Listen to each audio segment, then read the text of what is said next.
కానీ వాళ్ళ పార్టీ కార్యకర్తలు కానీ చేస్తున్న వ్యవహారాలు చూస్తూ ఉంటే ఒక్కొక్కసారి రాజకీయాలు ఇంత దిగజారిపోయాయా అనిపిస్తూ ఉంటుంది. ఎందుకు ఈ మాట చెప్తున్నానంటే, రాజకీయ నాయకులని అభిమానించే వాళ్ళు చాలామంది ఉంటారు. అభిమానించే వాళ్ళే కాకుండా మనల్ని మార్గదర్శకంగా తీసుకునే వాళ్ళు కూడా చాలామంది ఉంటారు. అటువంటి పరిస్థితుల్లో మన బాడీ లాంగ్వేజ్, మన మాట తీరు, మన తాలూకా బిహేవియర్ అన్నీ కూడా వాళ్ళు అసెస్ చేస్తుంటారు. అటువంటి సందర్భంలో ఈరోజు ఒక మానవత్వం లేకుండా కనీసం రాజకీయం అతని తాలూకా రాజకీయ ఉద్దేశాల ధ్యేయంగా హింసను ప్రేరేపించడమే కాకుండా హింసను చేస్తూ తిరిగి దాన్ని సమర్థించుకునే పరిస్థితులు కల్పిస్తున్నా ఉంటే ఒక్కసారి నాకు నిజంగా నేను ఒక రాజకీయ నాయకురాలుగా ఉండినందుకు కొంచెం నేను కూడా ఒక్కొక్కసారి ఇబ్బందులు పడాల్సిన అవసరం వస్తుంది. ఎందుకంటే మనం సాధారణంగా పొదిరిలోని వైసీపీ కార్యకర్తల అరాచకం చూసాం. అరాచకం చూసిన తర్వాత మళ్ళా వెంటనే రెంటపల్లి వెళ్ళాలి అనేసరికి మా డిపార్ట్మెంట్ వాళ్ళు కూడా, పోలీస్ డిపార్ట్మెంట్ వాళ్ళు కూడా చాలా క్లియర్గా నోటీస్ సర్వ్ చేశారు. జగన్మోహన్ రెడ్డి గారు మీ పర్యటనలో ఎంతమంది వస్తారు, ఎంతమందికి మేము, చాలా చిన్న రోడ్ అది, 10 feet రోడ్ అది, ఆ 10 feet రోడ్లోకి వెళ్ళేటప్పుడు ఎంతమంది వెళ్తారు, సో మీరు ఇంతమంది వరకు వస్తేనే మేము అలౌ చేస్తాం. మీ క్యాన్వాయ్తో పాటు ఒక 3 vehicles, వాటితో పాటు ఒక 100 మంది కార్యకర్తలు, వీళ్ళు వస్తేనే మేము అలౌ చేయగలం, వీళ్ళు వస్తేనే మేము ప్రొటెక్షన్ కూడా ఇవ్వగలము, కాబట్టి మీరు దీన్ని అర్థం చేసుకోండి అని చెప్పి అక్కడున్న ప్రతి నాయకుడికి కూడా నోటీసులు అనేవి సర్వ్ చేశారు, ఇన్ఫర్మేషన్ అనేది సర్వ్ చేశారు. ఆఫ్ కోర్స్ అయిపోయింది.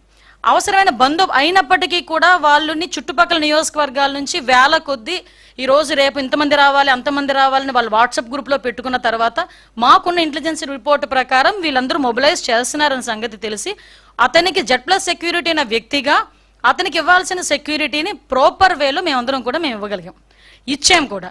ఇచ్చిన తర్వాత మనం చూస్తే ఆ జగన్మోహన్ రెడ్డి షో చేశాడు, ఒక రోడ్ షో చేశారు.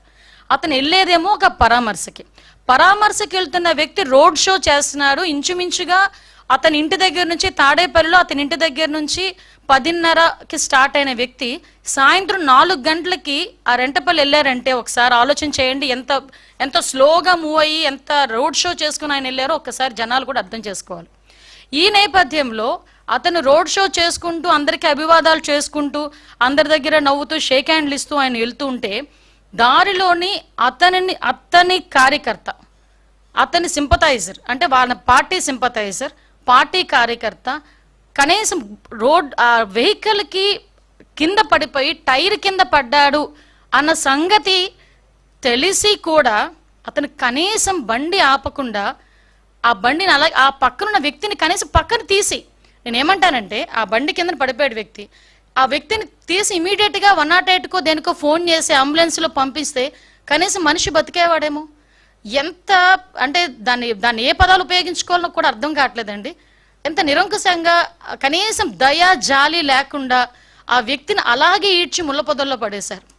తర్వాత అతన్ని చూసి పోలీస్ డిపార్ట్మెంట్ వాళ్ళు 108కి ఫోన్ చేసి ఇమీడియట్గా డిపార్ట్మెంట్ వాళ్ళు హాస్పిటల్కి పంపిస్తే హాస్పిటల్కి వెళ్ళిన తర్వాత అతను చనిపోయాడని డాక్టర్స్ చెప్పడం జరిగింది. కనీసం అతను ఆ కార్ కింద పడిన తర్వాత అయినా ఇమీడియట్గా హాస్పిటల్కి పంపించుంటే ఆ మనిషి బతికేవాడు కదా. అంటే ఇంత దారుణంగా, ఇంత దాన్ని ఏమంటారంటే కనీసం జాలి దయ లేకుండా కూడా మనుషులు ఉంటారా? మనిషి జన్మకి ఒక అర్థం ఉంటుంది, దేనంటే ఒక జాలి దయ ఎమోషన్స్ ఇవన్నీ ఉంటాయి. ఏ ఎమోషన్స్ లేని కాకిలా అంటే ఒక కాకి చచ్చిపోతే 100 కాకులు వస్తాయి. ఒక రోడ్డు మీద ఒక కుక్క చచ్చిపోతే 4-5 కుక్కలు వచ్చి కనీసం తీసి పక్కన పెట్టినంత వరకు అక్కడే చుట్టూ తిరుగుతూ అరుస్తూ ఉంటాయి.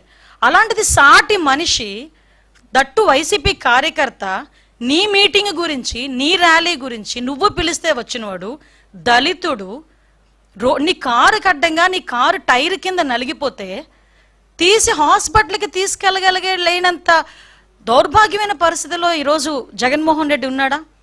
అంత నిర్దయగా జగన్మోహన్ రెడ్డి ఉన్నాడా? అంటే అతనికి జగన్మోహన్ రెడ్డి రాజకీయ లబ్ధి తప్పించి మనుషుల ప్రాణాలంటే లెక్కలేదా? ఇంత ఉన్మాద పరిస్థితుల్లో కూడా రాజకీయ నాయకులు ఉంటారా? నిజంగా నాకైతే చాలా ఆశ్చర్యం అనిపిస్తుందండి. ఇలాంటి సిచ్యువేషన్ నుంచి తన నిర్లక్ష్యంగా 2 చనిపోయారు. అతని నిర్లక్ష్య కారణంగా ఆ రోజు సింగయ్య, మళ్ళీ ఇంకొక అబ్బాయి రెడ్డి, 2 చనిపోయారు. 2 చనిపోయినా కూడా తన పర్యటన కొనసాగిస్తూనే ఉన్నాడు. విషయం ఏంటంటే ఇందులోని మనందరం కూడా ఆలోచించాల్సింది ఏంటంటే, సంవత్సరం క్రితం బెట్టింగ్ ద్వారా డబ్బులు కోల్పోయి ఆత్మహత్య